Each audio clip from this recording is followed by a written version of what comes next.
Love you friends freestyle blog. বাজার থেকে জাল কিনে নিয়ে আসলো।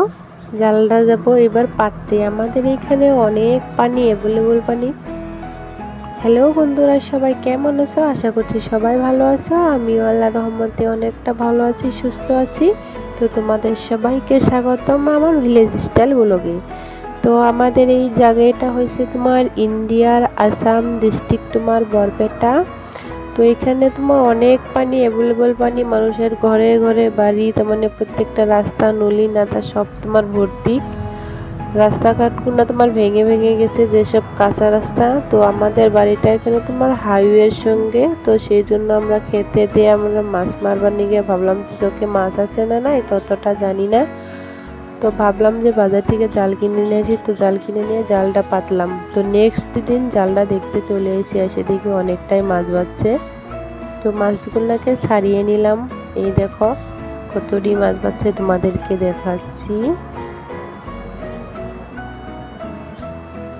তো তোমরা কে কোথা থেকে ভিডিওটা দেখছো, তো বানপানি কে কে ভালোবাসো বা কে কে ভালোবাসো না কমেন্ট করে বইলো।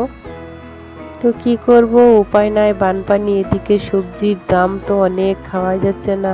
তো কি খাবো, রান্না করব। এদিকে ঘরে পানি, দুয়ারে পানি, উঠানে পানি, তোমার গাছ গুছালি সবজি তেমনটাও নাই, বাজার থেকে কিনে আনবো, দামের চোটে তো কিনাই যায় না। তো ভাবলাম খেতে যাই, মাছ মারি।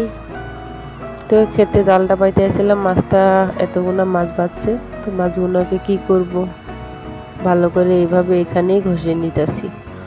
কোথায় যাব ঘুরতে, চারিদিকে তো পানি পানি। এইদিকে বারান্দাটা একটু শুকনো আছে, ভাবলাম এখানে মাছগুলো কাইটা ফেলাই।